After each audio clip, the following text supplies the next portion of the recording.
Welcome to the debate. Picture this. You are a manager, right? And you just bent the company rules to save a struggling employee's job. Oh yeah, that happens all the time. Exactly. Maybe they are going through a personal crisis. So you overlook a few missed targets, you give them some off-the-record breathing room. You did a good thing, right? Well, you think you did. Right. Well, what if I told you that 5 years from now, an artificial intelligence system is going to look at that exact act of human kindness and use it as, like, undeniable mathematical proof of corporate discrimination? Yeah, it is a terrifying thought, but it is exactly what we are seeing out there. It really is. Today, we are examining this massive collision between human resources, artificial intelligence, and legal liability. Because with organizations just rapidly deploying these AI automated decision pathways, an urgent conflict has emerged between traditional HR people management and systemic governance. Right, and the core disagreement we are exploring today is structural. Do HR departments inherently possess the capability to implement rigorous, tribunal-safe governance standards? Or is HR's core operating model just fundamentally incompatible with the cold, hard reconstructibility that AI demands? Exactly. And I am going to argue that HR is not fundamentally broken, right? It just currently lacks the necessary upstream governance architecture. By integrating the right frameworks, HR can and absolutely must evolve to meet these new legal requirements without losing its human core. And I will be arguing that HR is structurally incapable of delivering systemic governance because the two disciplines they operate at fundamentally different altitudes. They have contradictory mandates. HR relies on narrative, discretion, and relationship management. Governance requires reconstructible decisions, attribution clarity, and strict evidentiary standards. So you think they can't mix? No, not at all. Because of this clash, making HR the vehicle for system integrity in an AI-mediated environment, it just guarantees massive legal and operational failure. I see why you think that, but let me give you a different perspective. You're painting this picture of HR as this purely informal storytelling department. But if you look at modern organizations, HR is already capturing data. Well, sort of capturing data. I mean, they log incidents, they write performance reviews, they track compensation. The deployment of AI into the workplace simply exposes a temporary operational gap in how that data is formatted. It does not mean HR is structurally doomed. But the formatting is the whole issue. Sure, but there is a solution in the source material called the NWF architecture. For our listeners who might not be deep in system design, think of NWF not as a piece of software, but as a rigid set of traffic laws for human resources. It dictates exactly how a complaint enters the system, what evidence must be logged, and who makes the call. Right, the governed intake pathways. Exactly. If we equip HR with these governed intake pathways and evidentiary standards, they can meet statutory requirements. The material itself states that NWF does not replace HR, it stabilizes HR. I come at it from a different way. Let me stop you right there. Because you are assuming HR can just adopt those traffic laws without it completely destroying their actual purpose. How does it destroy their purpose, though? Well, you mentioned that HR already captures data performance reviews, incident logs. But we have to look at how they capture it. HR resolves workplace friction through conversations, mediations, and narrative framing. If two employees have a toxic conflict, an HR professional might quietly move one of them to a different project team to just solve the relationship issue. Right. Everyone is happy. The business keeps moving. Exactly. But there is no reconstructible decision trail there. There is no attribution clarity regarding who made the final call based on what evidence. That is perfectly fine for traditional relationship management. But what actually happens on day one when an organization plugs an AI into that storytelling department? I mean, the AI reads the file and sees the employee was transferred. No, the AI looks for the underlying data that justifies the transfer, and it finds a blank cell. Ingesting HR's historical data into an AI is like trying to use a personal diary to do your taxes. Okay, that is an interesting analogy. Yeah, think about it. A diary has all the emotional context, why you spent the money, who you were with, how you felt about it. But the tax software only has empty boxes for numbers. When you force that diary into a spreadsheet, all the nuance is destroyed, and you are just left with an audit failure. So the AI just gets confused. AI requires complete, consistent data to function safely. It does not understand we quietly moved someone because it felt like the right thing to do. When AI looks at that employee's file later to assess them for a promotion or a disciplinary pathway, the reasoning is missing. It just sees an unexplained deviation from standard policy. But wait, if AI's misinterpreting the nuance of HR's actions, isn't that just a failure of the AI's programming? Isn't treating governance as entirely separate from HR, like building a car where the steering wheel and the engine are designed by completely different companies? How do you mean? Well, they must eventually integrate. Why is the solution to strip power away from HR and hand it to a separate upstream governance structure? We shouldn't have to turn human beings into robots just to appease an algorithm. But the algorithm runs the company now. Right, but we can establish governed intake pathways within HR, changing how information enters the system so that the data the AI relies on is sound from the start. We can just train HR to translate the diary into the tax form, so to speak. You cannot just train HR to clean the data, because avoiding hard evidentiary classifications in favor of flexible case-by-case judgment is the nature of HR. It is what they are hired to do. But they can adapt? If you force an HR mediator to rigidly log every single behavioral nuance as a data point, they lose the ability to de-escalate quietly. More importantly, when you feed HR's historical discretionary drift into an automated system, the AI freezes those undocumented failures into automated pathways. Meaning what, exactly? It hard-codes the biases that were already lurking in the shadows of managerial discretion, making them faster, far more opaque, and honestly, devastatingly efficient. Okay, I hear your point about discretionary drift, but I want to look at what happens when the AI actually takes the wheel.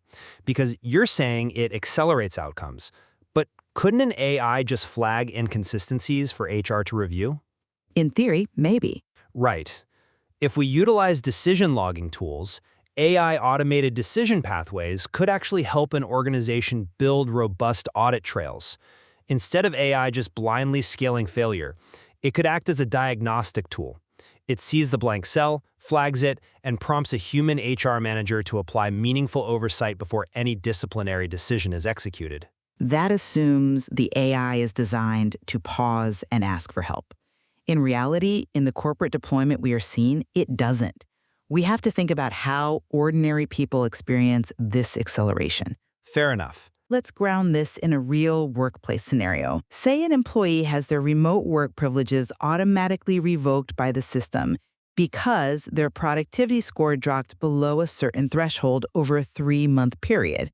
The AI just sees the raw output data. Right, the blank cells. Exactly. What the AI doesn't know, because HR and the manager mediated it off the books to be kind, is that the employee just had a child, and the manager verbally agreed to a flexible, reduced hours schedule. Oh, wow. So the system triggers a penalty based on incomplete context. Yes. The AI flags it as a capability failure, accelerates a disciplinary pathway, and suddenly the employee is penalized by a machine. Ordinary people experience this as unchallengeable outcomes. Because it's coming from a computer. Exactly. They are told the AI flagged you as a risk, or the system decided you're underperforming. They can't argue with it because the system presents it as objective, mathematical truth. The AI does not act as a helpful diagnostic assistant for HR. It accelerates capability processes based on missing evidence, creating what are effectively audit trails of failure. Which, to be fair, the source material correctly identifies as a governance failure, not an AI failure. The AI is doing exactly what it was programmed to do with the data it was given. Yes, but this is where the liability becomes existential for the organization. When that employee whose remote work privileges were revoked decides to take the company to an employment tribunal, what happens? The company gets sued. Right. And tribunals do not assess a company's intent. They don't care about your corporate culture or your well-being initiatives. Tribunals assess reconstructibility. They examine documented rationale, procedural fairness, and statutory alignment. So the AI makes it worse? It acts as a litigation amplifier. Far from helping build protective audit trails, the AI turns HR's informal practices into undeniable evidence of systemic failure that tribunals will use directly against the employer. But wait, you're dismissing the human element entirely. When a manager bends a rule to give a grieving employee or a new parent extra time, they aren't maliciously creating legal liability, they are keeping the company functioning. I'm not saying it's malicious. Right. They are treating a human being like a human being. Let's look at the reality of managing people. If a manager uses narrative framing to save an employee struggling with severe personal issues, without officially logging it as a capability failure, that discretionary HR practice is deeply valuable. Valuable, sure, but Tribunals might struggle to categorize it, but humanity is essential to operations. If you're an HR professional listening to this, you're probably screaming at your device right now saying, "My job is to help people, not build forensic data logs." Are tribunal expectations essentially making the core of HR legally indefensible? that's a compelling argument. But have you considered what actually happens in court?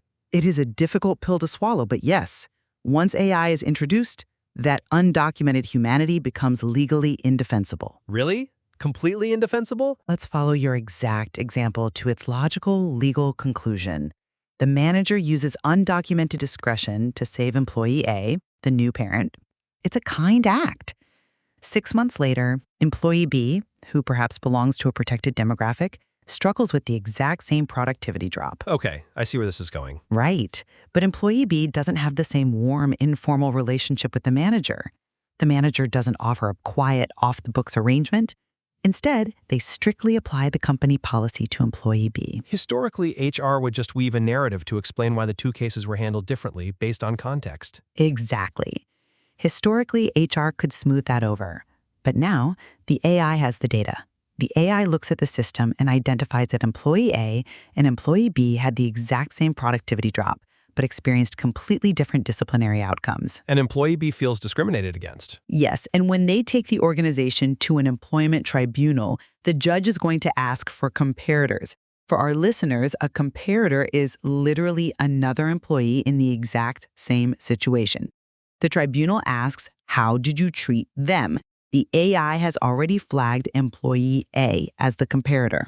Right. The tribunal then asks the employer, could you reconstruct the reasoning for the different treatment? Were the decisions based on unbiased data? And the employer is trapped because the discretion used for employee A was never documented.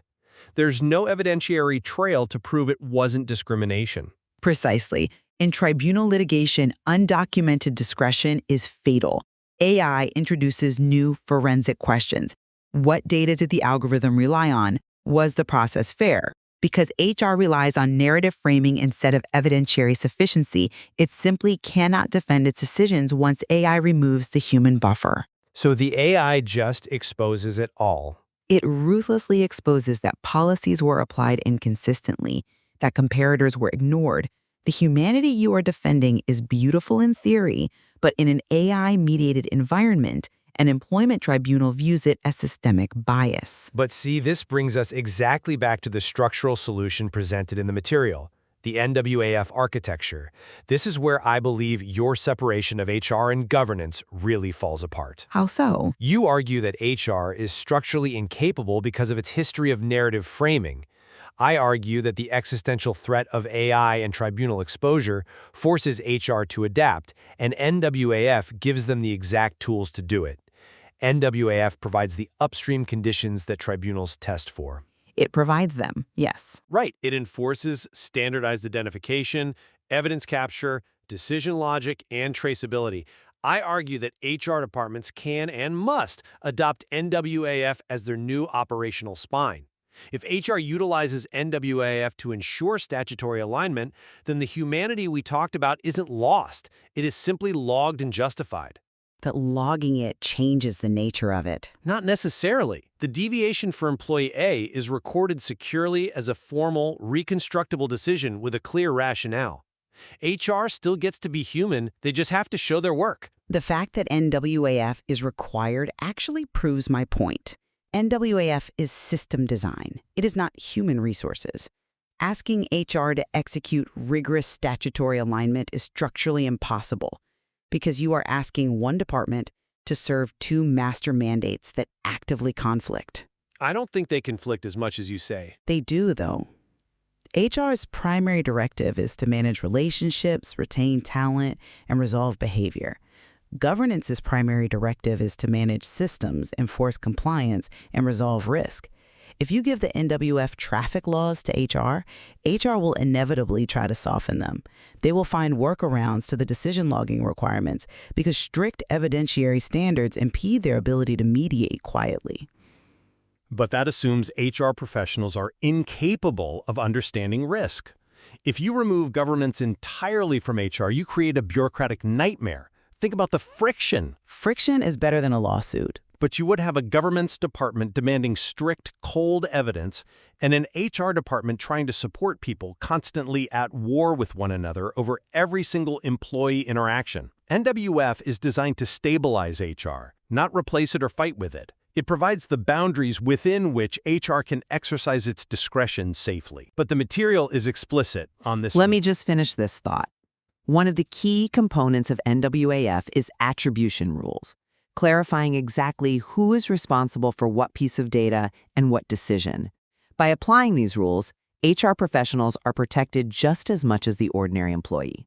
It gives them a safe framework to operate within. But as I was saying, the material is explicit. HR and governance operate at fundamentally different altitudes. When you try to merge them, you don't get a stabilized HR department. You get 3 compounding layers of risk. 3 layers? Yes. First, you have upstream governance risk, where HR leaves decisions undocumented and comparators untracked. Second, you have the AI-mediated risk, where the AI ingests this incomplete data and produces opaque, accelerated outcomes like our remote worker scenario. And the third? Third, you hit the ultimate wall, tribunal risk, where the employer cannot reconstruct the decision logic for a judge. Governance must lead. It must sit upstream of HR, dictating the boundaries before HR ever gets involved. If HR tries to wear governance as a side project, AI will simply scale HR's inherent inconsistencies at the speed of light. Okay, let's focus on the actual experience of the ordinary person for a moment, because this isn't just a theoretical debate about protecting massive organizations from liability. Ordinary people assume AI will be fair, right? Right, that's the cultural myth. Exactly. We have been sold this narrative that machines are unbiased. Employees assume the AI will remove the petty politics of human managers and protect them. But without upstream governance, the AI becomes a risk multiplier for the employee. They experience faster decisions, less human discretion, and fewer opportunities to challenge outcomes. Absolutely. If an employee wants to raise a grievance against an AI-generated performance plan, it becomes almost impossible to win. The AI's opaque decision is treated by the company as objective truth, while the employee side lacks formal evidence. We are entirely aligned on the downstream impact. Governance failures inevitably become personal consequences. An ordinary person doesn't interact with AI in the abstract. They experience classifications, eligibility outcomes, and disciplinary pathways. It hits them where they live. Exactly. They experience the profound harm of being told the decision was made before anyone even spoke to me. When governance leads, when there is a reconstructible system design upstream, the ordinary person experiences transparency. They can see exactly what data was used to make a decision about their livelihood. Right, which is what NWAF does. Yes, but when HR leads without structural governance, the employee experiences unchallengeable automated outcomes built on ghost data. This is exactly why governance must be a distinct, rigorous layer that AI depends on, rather than something HR attempts to juggle alongside relationship management. You argue that HR and governance are mutually exclusive tools. You say HR's tools are conversations and coaching, while governance's tools are thresholds and decision logs. Like, you cannot coach an algorithm, as the saying goes. You really can't. But I still contend that transforming HR's toolkit is the only viable path forward. If we isolate governance into a separate upstream silo, we risk creating systems that are technically compliant but entirely devoid of human context. HR has to be in the room when the system is designed. Being in the room is different than running the system. But the reconstructibility that forms the ultimate tribunal defense, the standardized evidence capture, the traceable decision logic, these are processes that HR can and must learn to administer. The existential threat of AI forces this evolution. HR must upgrade its operational model, or yes, they will render their organizations legally defenseless. But the evolution you are asking for is a fundamental change in identity. You cannot ask a department whose historical value is rooted in subjective narrative framing to suddenly become an evidentiary audit body without breaking the department entirely. I don't think it breaks them. Tribunals require reconstructibility, strict statutory alignment, and comparator mapping. HR cannot meet these requirements precisely because it is not an evidentiary body. Governance can. Confusing the two or trying to mash them together into some hybrid operational spine just guarantees systemic failure when an algorithm gets hold of the data. Well, as we draw these threads together, we have arrived at the core of the collision. We set out to debate whether HR can implement rigorous governance standards to survive AI deployment, or if the two are structurally incompatible. Right. I have argued that while AI brutally exposes the vulnerabilities in traditional informal HR practices, HR can and must synthesize its relationship management focus with rigorous governance frameworks. By adopting architectures like NWAF, HR can ensure that its human-centric decisions are actually reconstructible and defensible under tribunal scrutiny. They can translate the diary into the tax form. And I have maintained that HR and governance operate at incompatible altitudes. HR relies on discretion, quiet mediation, and narrative, which AI simply misreads as blank data cells and weaponizes into unchallengeable, biased outcomes. Because the mandates conflict. Exactly. Governance relies on the strict evidence that tribunals demand. Attempting to make HR responsible for systemic governance ensures that AI will continue to scale HR's inconsistencies, leading to massive tribunal exposure. Governance must sit upstream and act as a distinct foundation. Yet despite this deep fundamental disagreement on structural capability and, who should hold the reins, we have found a profound point of convergence from the source material. We did. AI does not create tribunal risk. AI reveals tribunal risk. Exactly. It makes undocumented reasoning visible. It makes inconsistent decisions traceable, and it makes historical governance failures undeniably actionable in a court of law. Yes. We both fully agree on the mechanism of harm here. Governance failures harm ordinary people, and AI simply scales that harm at a terrifying automated speed. The gap organizations are facing right now is not a technological gap. The gap is governance. Which brings us back to that idea of pouring concrete into a foundation.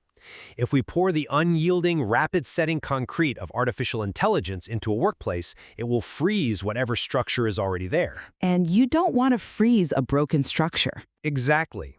The question for organizations is whether they will allow AI to permanently lock in the bent rebar of informal HR discretion, missing evidence, and subjective drift, or if they will build a rigorous, reconstructible framework before the pour begins.